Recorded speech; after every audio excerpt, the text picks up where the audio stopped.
नमस्कार जय जगन्नाथ मु पद्मिनी आपको स्वागत करुच्ची मोर ओडिया पूजा पर्सा चैनल रे।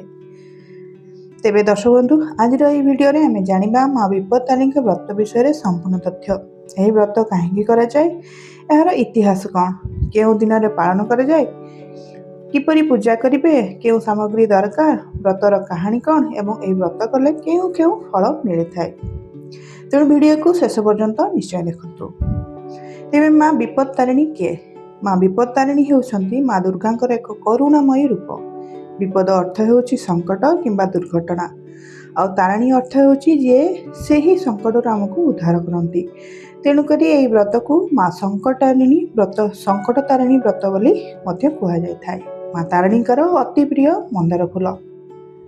माँ को जो मंदार फूल सजा होता है माँ बहुत सुंदर देखा जाती। तेणुक मत भी मंदार फूल बहुत भल लगी था। देखिए मोर वीडियो प्रायतः मंदार फूल आप देखा पाई। तेज भक्त मान विश्वास अनुसार जो व्यक्ति निष्ठा और भक्तिर सहित व्रत पालन करती माँ से परिवार को अकाल मृत्यु, दुर्घटना, रोग, दुख और विभिन्न संकट रक्षा करती।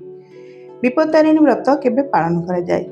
ओडिशा रे आषाढ़ मासर शुक्ल पक्षर तृतीया नवमी मध्य पड़ुवा मंगलवार किंबा शनिवार दिन यह व्रत पालन करा जाए।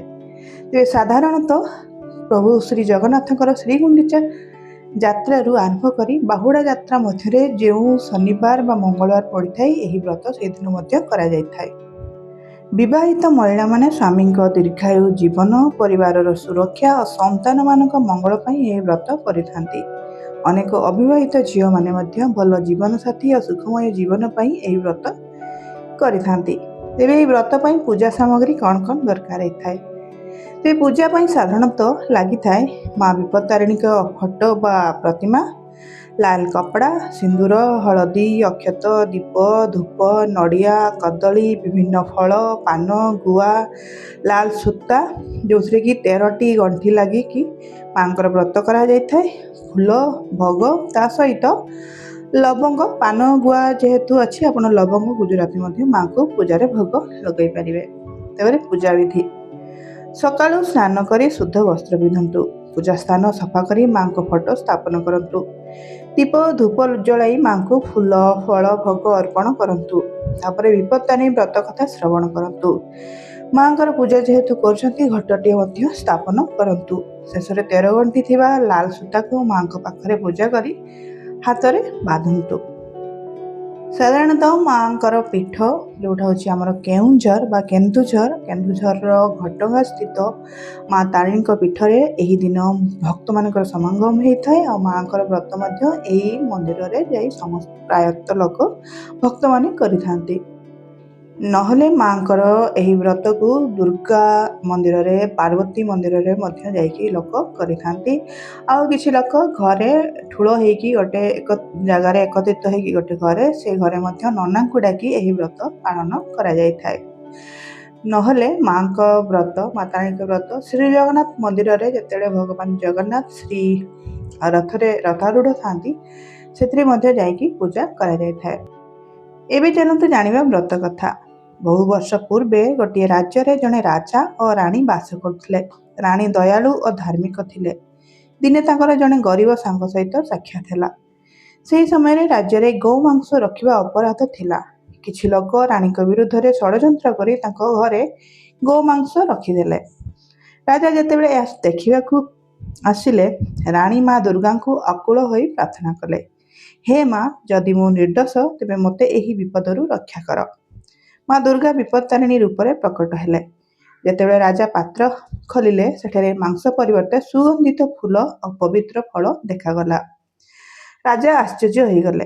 से बुझिले जे माँ स्वयं रानी को रक्षा करछंती।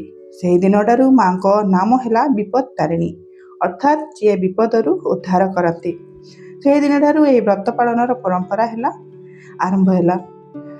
ओडिशा कथा अनुसार कांची राजा मध्य माँ तारिणी को मनस्कामना कर डाकी कि मोर विवाह हो जाऊ। तेणुक यही समय विपत्तारिणी व्रत करा जाय थाए। ବ୍ରତର ମହତ୍ଵ। ଏହି ବ୍ରତ କଲେ ପରିବାର ଉପରେ ଆସୁଥିବା ବଡ଼ ବିପଦ ଟଳି ଯାଇଥାଏ। ସ୍ୱାମୀଙ୍କ ଦୀର୍ଘାୟୁ ପାଇଁ ପ୍ରାର୍ଥନା କରାଯାଇଥାଏ। ସନ୍ତାନଙ୍କ ମଙ୍ଗଳ କାମନା କରାଯାଇଥାଏ। ଘରେ ସୁଖ ଶାନ୍ତି ଓ ସମୃଦ୍ଧି ବୃଦ୍ଧି ପାଇଥାଏ। ମାନସିକ ସାହସ ଓ ଭଗବାନଙ୍କ ପ୍ରତି ବିଶ୍ୱାସ ବଢ଼ିଥାଏ। ତେବେ ବ୍ରତ ସମୟରେ କିଛି ନିୟମ ନିଶ୍ଚୟ ମାନନ୍ତୁ। ମନକୁ ଶାନ୍ତ ରଖନ୍ତୁ। କାହାକୁ ମିଛ କୁହନ୍ତୁ ନାହିଁ। କାହାର ଅହିତ ଚିନ୍ତା କରନ୍ତୁ ନାହିଁ। ପରିଷ୍କାର ପରିଚ୍ଛନ୍ନତା ରକ୍ଷା କରନ୍ତୁ। ସମ୍ଭବ ହେଲେ ଦାନ ଓ ସେବା ମଧ୍ୟ କରନ୍ତୁ। ତେବେ ବ୍ରତର ଆଧ୍ୟାତ୍ମିକ ବାର୍ତ୍ତା କ'ଣ? ମା ବିପତ୍ତାରିଣୀଙ୍କ ବ୍ରତ ଆମକୁ ଶିଖାଏ ଯେ ଜୀବନରେ ଯେତେ ବଡ଼ ସଙ୍କଟ ଆସୁନା କାହିଁକି, ଯଦି ଆମର ମନ ପବିତ୍ର ଥାଏ, ଆମେ ସତ୍ୟର ପଥରେ ଚାଲୁଥାଉ ଏବଂ ଭଗବାନଙ୍କ ଉପରେ ଅଟୁଟ ବିଶ୍ୱାସ ରଖିଥାଉ, ତେବେ ପ୍ରତ୍ୟେକ ବିପଦରୁ ବାହାରିବାର ଆମକୁ ରାସ୍ତା ମିଳିଯାଇଥାଏ। ତେବେ ଦର୍ଶକ ବନ୍ଧୁ, ମୋ ଚ୍ୟାନେଲରେ ଆହୁରି ମଧ୍ୟ ବିପତ୍ତାରିଣୀ ସଙ୍କଟ ତାରିଣୀ ବ୍ରତ ବିଷୟରେ ଭିଡ଼ିଓ ଅଛି। ତାକୁ ଚାହିଁଲେ ମଧ୍ୟ ଆପଣମାନେ ଚେକ୍ଆଉଟ୍ କରିପାରିବେ। ମା ତାରିଣୀ ଓଡ଼ିଶାର କେନ୍ଦୁଝର ଜିଲ୍ଲାର ଘଟଗାଁ ତାରିଣୀ ପୀଠ ବହୁ ପ୍ରସିଦ୍ଧ। ପ୍ରଚଳିତ କିମ୍ବଦନ୍ତୀ ଅନୁସାରେ କେନ୍ଦୁଝରର ରାଜା ଗୋବିନ୍ଦ ଭଞ୍ଜଦେବ ପୁରୀରୁ ମାଙ୍କୁ ନେଇ ଆସୁଥିଲେ। ମା ସର୍ତ୍ତ ରଖିଥିଲେ, ରାସ୍ତାରେ ପଛକୁ ଚାହିଁବେ ନାହିଁ। କିନ୍ତୁ ଘୋଡ଼ାର ଶବ୍ଦ ନ ଶୁଣି ରାଜା ପଛକୁ ଚାହିଁଲେ ଏବଂ ମା ସେହି ସ୍ଥାନରେ ସ୍ଥିର ହୋଇ ଆଜିର ଘଟଗାଁରେ ବିରାଜମାନ ହେଲେ। ମାଙ୍କ ସ୍ୱରୂପ।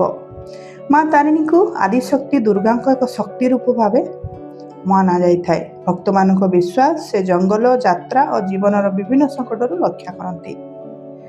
ଓଡ଼ିଆମାନଙ୍କ ଲୋକବିଶ୍ୱାସ ଅନୁସାରେ ଓଡ଼ିଶାରେ ଅନେକ ଲୋକ ନୂଆ ଗାଡ଼ି, ନୂଆ ବ୍ୟବସାୟ, ଚାକିରି କିମ୍ବା ଦୀର୍ଘଯାତ୍ରା ଆରମ୍ଭ ପୂର୍ବରୁ ଜୟ ମା ତାରିଣୀ ବୋଲି ପ୍ରାର୍ଥନା କରନ୍ତି ଏବଂ ମାନସିକ ରଖିଥାନ୍ତି। ମାଙ୍କ ପାଖରେ ନଡ଼ିଆ, ଲାଲ ଚୁନରି, ସିନ୍ଦୁର, ଶାଢ଼ୀ, ଘଣ୍ଟି ଇତ୍ୟାଦି ଅର୍ପଣ କରି ଭକ୍ତମାନେ ମାନସିକ ରଖନ୍ତି। ମନସ୍କାମନା ପୂରଣ ହେଲେ ପୁଣି ଆସି ମାନସିକ ପୂରଣ କରନ୍ତି। ଆମର ଘର କେଉଁଝର ଯେହେତୁ ମୁଁ ଦେଖିଛି ସବୁଠାରେ ମା ତାରିଣୀଙ୍କ ପାଇଁ ନଡ଼ିଆ ଗଦା ହେଇଥାଏ। ଆଉ ଲୋକମାନଙ୍କର ମାନସିକ ପୂରଣ ହେଲେ ପୁଣି ଥରେ ମା ତାରିଣୀଙ୍କ ପୀଠକୁ ଯାଇକି ମା ତାରିଣୀଙ୍କୁ ପୂଜାର୍ଚ୍ଚନା କରିଥାନ୍ତି। ତେବେ ଘଟଗାଁ ପୀଠରେ ବା ଘଟଗାଁ ମନ୍ଦିରରେ ମକର ସଂକ୍ରାନ୍ତି, ରଜ ସଂକ୍ରାନ୍ତି, ମହାବିଷୁବ ସଂକ୍ରାନ୍ତି, ଆଷାଢ଼ ପର୍ବ ଏବଂ ଦୁର୍ଗା ପୂଜା ବିଶେଷ ଧୁମଧାମରେ ପାଳନ କରାଯାଇଥାଏ। ଅନେକ ଓଡ଼ିଆ ଭକ୍ତ ମା ବିପତ୍ତାରିଣୀଙ୍କୁ ମା ତାରିଣୀଙ୍କ କରୁଣାମୟୀ ଶକ୍ତି ରୂପ ଭାବରେ ଭକ୍ତି ଭାବରେ ସ୍ମରଣ କରନ୍ତି। ତଥାପି ଏହା ମୁଖ୍ୟତଃ ଲୋକବିଶ୍ୱାସ ଓ ଆଞ୍ଚଳିକ ପରମ୍ପରା ଓ ସମସ୍ତ ଶାସ୍ତ୍ରରେ ଏକ ଭାବେ ବର୍ଣ୍ଣିତ ହୋଇନାହିଁ। ଏହାର ଅଲଗା ଅଲଗା ତଥ୍ୟ ରହିଛି। ତେବେ ଦର୍ଶକ ବନ୍ଧୁ, ମା ତାରିଣୀ ହେଉଛନ୍ତି ସଙ୍କଟ ହାରିଣୀ, କରୁଣାମୟୀ ଓ ଆଦ୍ୟଶକ୍ତି। ତେଣୁକରି ତାଙ୍କୁ ବିଶ୍ୱାସର ସହିତ, ପ୍ରେମର ସହିତ, ଶ୍ରଦ୍ଧାର ସହିତ ମନରେ ଭକ୍ତି ରଖି ଡାକନ୍ତୁ, ପୂଜା କରନ୍ତୁ, ବ୍ରତ କରନ୍ତୁ। ଦେଖିବେ ଆପଣଙ୍କର ମନସ୍କାମନା ନିଶ୍ଚୟ ପୂରଣ ହେବ। ଆଶା କରୁଛି ମା ବିପତ୍ତାରିଣୀଙ୍କ ବ୍ରତ ବିଷୟରେ ଏହି ସମ୍ପୂର୍ଣ୍ଣ ତଥ୍ୟ ଆପଣଙ୍କୁ ଭଲ ଲାଗିଥାଇପାରେ। ଯଦି ଭିଡ଼ିଓଟି ଭଲ ଲାଗିଥାଏ ତେବେ ନିଶ୍ଚୟ ଲାଇକ୍ କରନ୍ତୁ, ନିଜ ପରିବାର ଓ ସାଙ୍ଗମାନଙ୍କ ସହ ସେୟାର କରନ୍ତୁ ଏବଂ ଆମ ଚ୍ୟାନେଲକୁ ସବସ୍କ୍ରାଇବ୍ କରନ୍ତୁ। ଜୟ ମା ତାରିଣୀ।